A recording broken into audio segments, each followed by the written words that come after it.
Hello, Charlie here from the British English Podcast. This is a bonus episode and it is the second one. What are you doing that voice for, mate? You sound like a right muppet.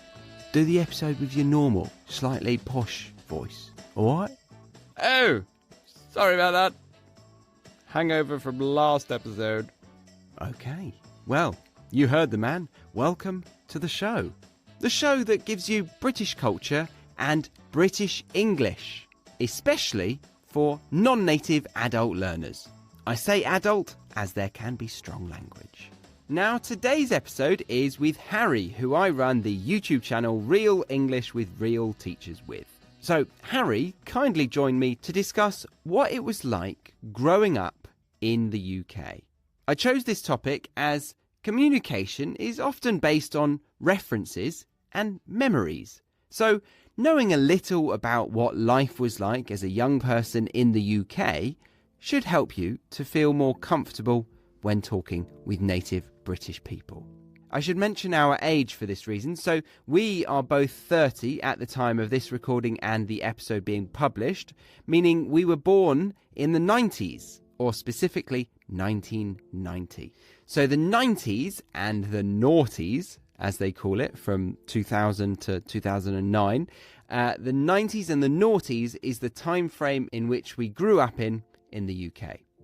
Before we dive into this conversation, I should say we digress very often, meaning we go off on a different area and we do this for very long periods of time. So apologies if you get annoyed with that, but I would say it's extra listening practice, isn't it? So it's a bonus, let's say. Yeah. And yes, this is a bonus episode. Remember to get the free vocabulary worksheets for this episode, and you can do that by heading over to the webpage for this episode, which you should be able to see in the show notes of your favourite podcast app, or simply type in thebritishenglishpodcast.com, and you'll be able to find all the podcasts in the tab at the top of the page that says Listen to the Podcast. Right, so enjoy the conversation with myself and Harry and find out what it was like to grow up in the UK.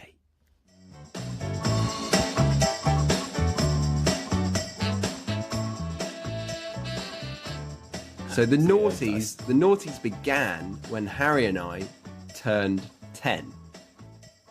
So we had a decade living in the 90s, and boy did we tear it up, didn't we, Harry? Oh yeah, we were crazy kids getting into trouble. And that's exactly what tear it up means, isn't it? If you're tearing it up, it's like you're having lots of fun, and maybe getting into trouble. Mm-hmm. So, and you said boy did we tear it up. It's quite common to say boy at the start to emphasise it. Boy did we tear it up. Yeah. Could you say girl? Turn up the volume, girl. Well, you could be like, hey girl. You could, yeah. You go girl. You go girl, yes, yeah, these are things that people say. But yeah, you can't really replace it in the same way. But, you know, we should maybe push for it because it's all about equality in this day and age. We're coming up to the 20s, for Pete's sake. That's a good expression. So for Pete's sake is another way of saying for God's sake. Yeah. For God's sake. And it is literally Pete, isn't it? Like the name Pete. I think so. I think so, yeah. I don't know who Pete is, but yeah. Obviously someone quite important. I mean, maybe Peter Pan or... Peter Pan! All right, well, that brings us on to Disney films in the 90s. So Peter Pan, that was surely in the 90s. That was definitely... Unless it crept in late 80s. So, the story of Peter Pan is really old, isn't it? Yeah. But obviously we were reading that in the 90s. But what I remember from the 90s was the film about Peter Pan. It was called Hook. Do you remember that?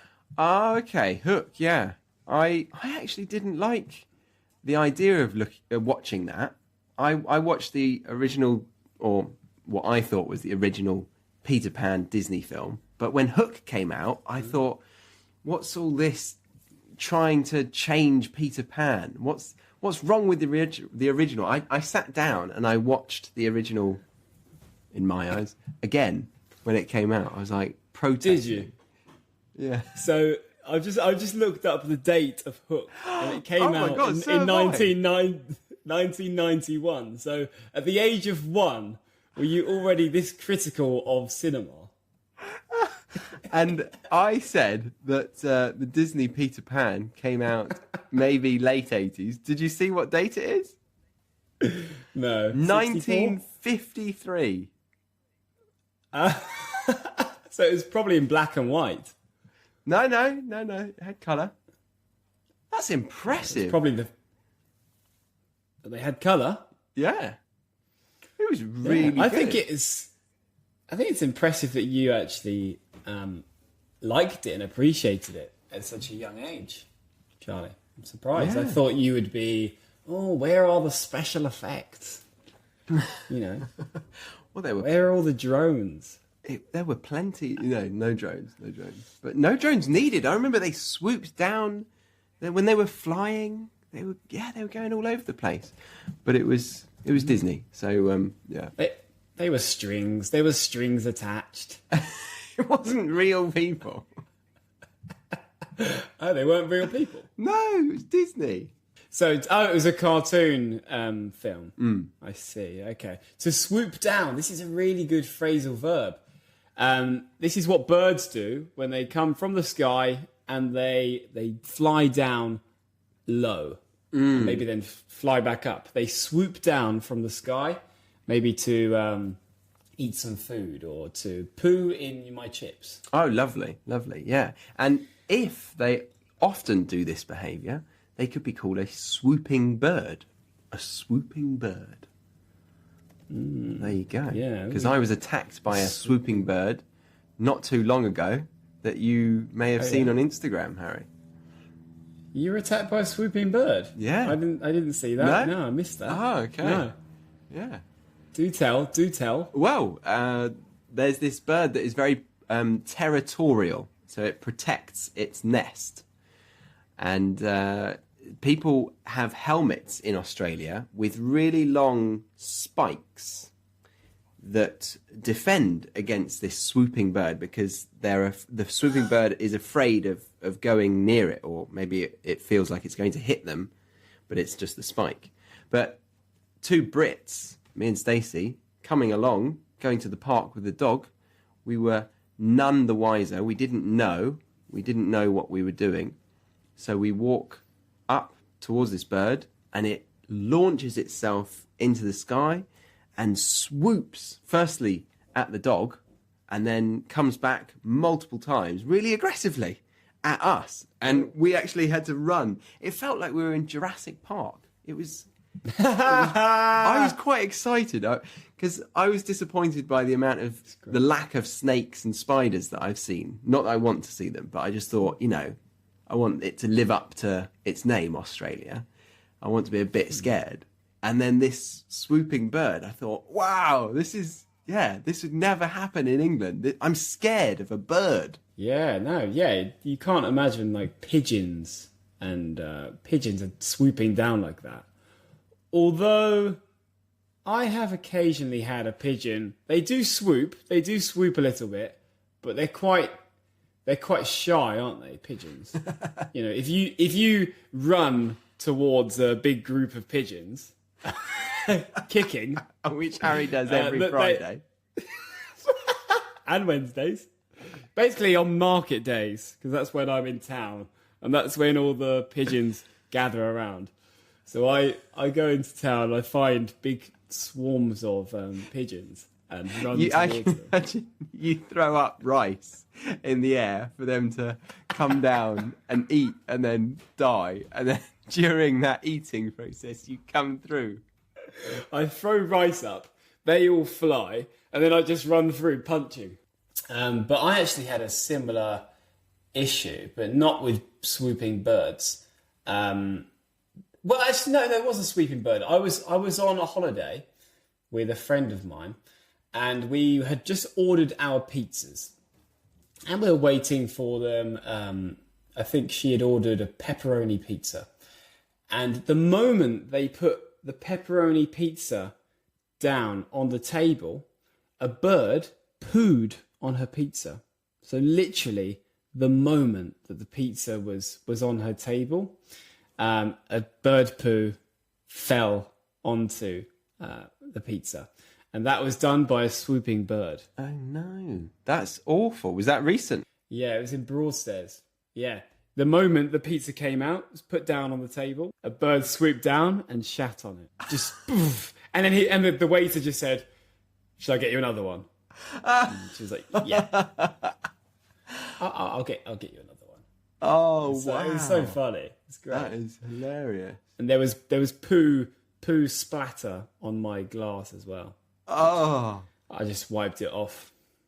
Was it a big seagull? It was a seagull. I don't know how big it was. I didn't actually see the culprit. Come back here. I want to measure your wingspan. Yeah, and your anus.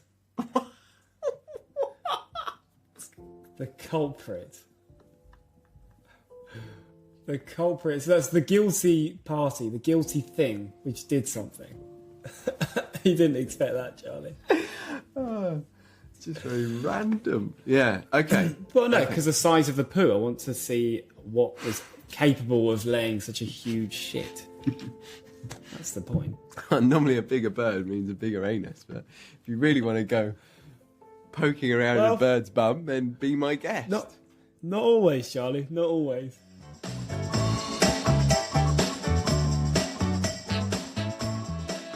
We're just going to take a break right now, as I want to remind you how to get the most out of this episode.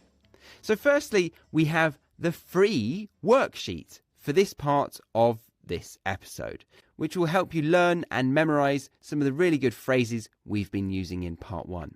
If you wanted to listen to the full episode with parts 2 and 3, and you wanted to get your hands on the manually edited transcripts for all of these parts, the full glossary of all the phrases that we've been using that are intermediate to advanced, and then the flashcards for you to take away and use on the go, then you'd want to check out the very affordable premium podcast membership, which gives you access to a lot more than just what I've mentioned. Right. So if you want to take this podcast episode and turn it into a structured lesson online, then go over to thebritishenglishpodcast.com. If not, make sure you get the free worksheet over on the website. And that is enough of a break. Let's get back to the conversation.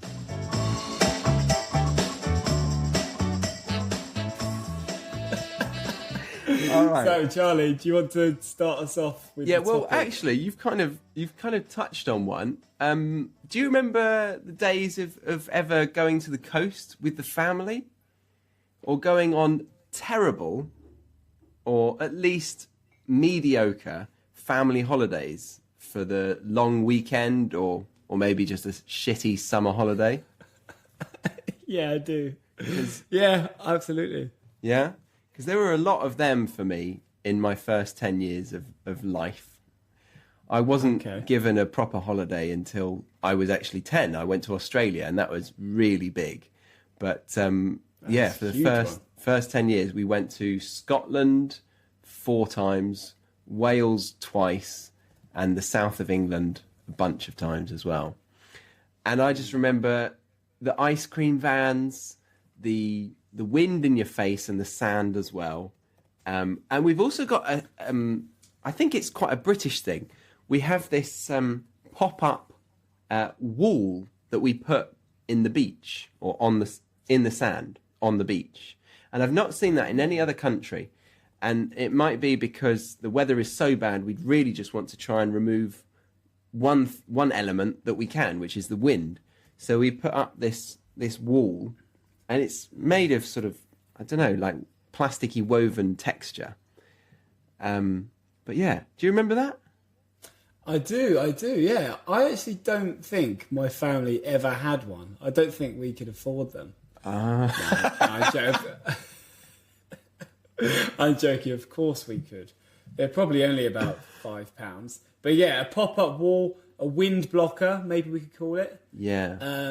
I do. I remember seeing families using them, and I remember those crap holidays. It's funny that you said like I didn't have a proper holiday until I was 10, because that is still a holiday. But as English people, we don't consider it a real holiday unless we leave the country, unless we go somewhere which is significantly hotter. It's true. But in Spain, they have a nice hot country, so they would just go to the coast, and that would be an amazing holiday for them. But it's not amazing for us until we leave the country. That's very British, isn't it? That is very British, because again, Americans or Australians, they've got so much variation in their country that they can go on a road trip and have a completely different experience. But for us, the bare minimum would be getting on the ferry to France, and that would be classed as a holiday. But that is the minimum. Yeah, that's true. That's I remember going on the beach, and what we used to do was dig a hole. That we spend lots of time digging a hole, and then we would lay a towel over the hole to make it seem like the towel was just laid down flat. So then someone would come back from being in the sea, or maybe going to get everyone an ice cream. They would sit down or lie down, even better, and they'd fall into the hole. That was very fun. That is a very, very typical Harry prank, I can imagine, when you were younger. That was the height of your happiness, I think, in those holiday days. That was what you were waiting for. Someone to fall into my sand trap. Yeah. I remember once a guy who we didn't know was walking with his ice cream back to his mates, and he stepped on the towel and he fell into the hole, and he dropped his drink, his ice cream went everywhere.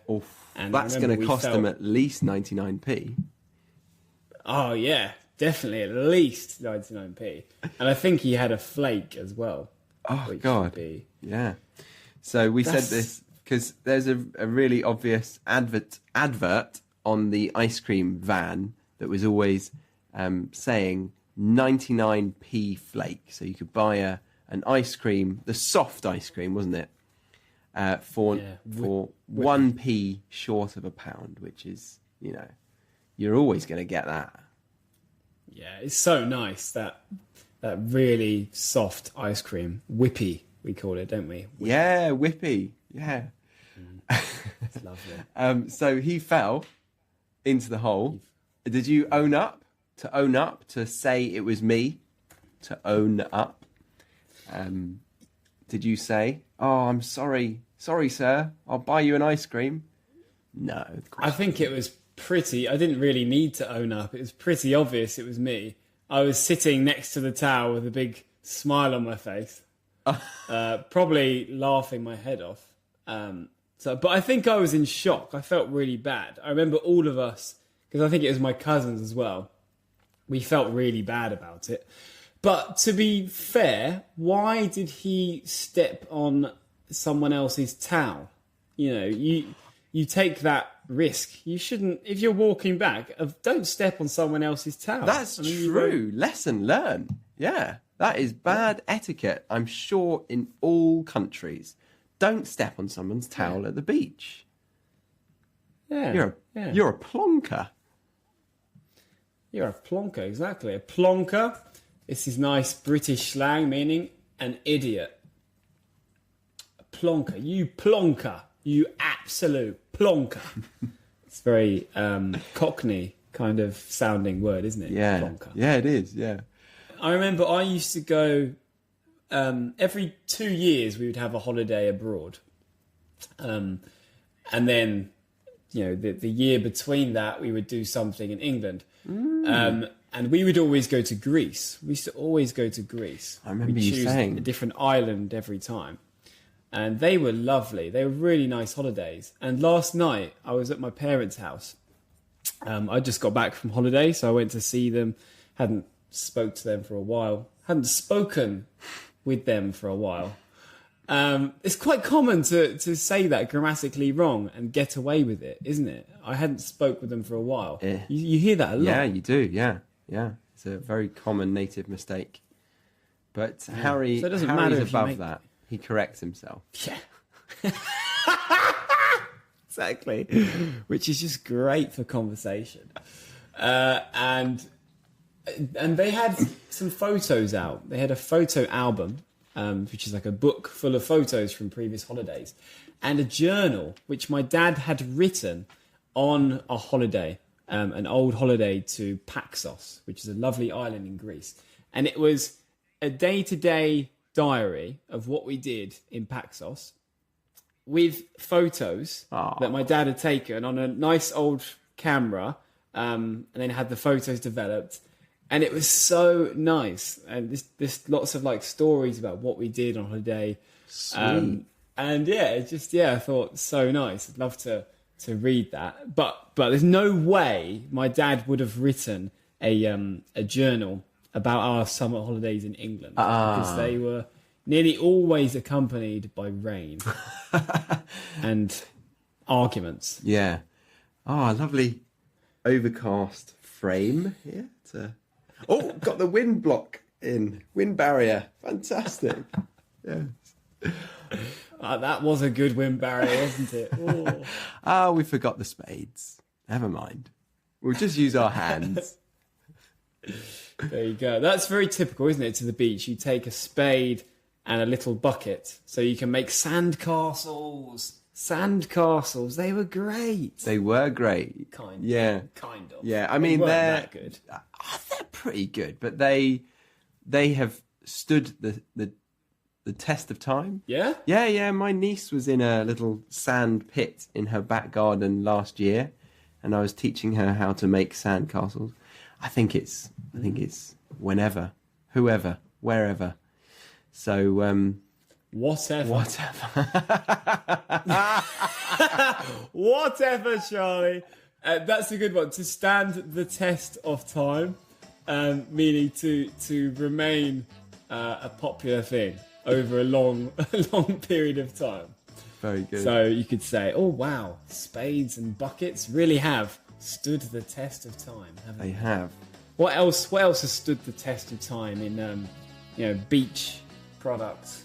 I guess windbreakers, probably. Yeah, the wind is still very much alive in the UK.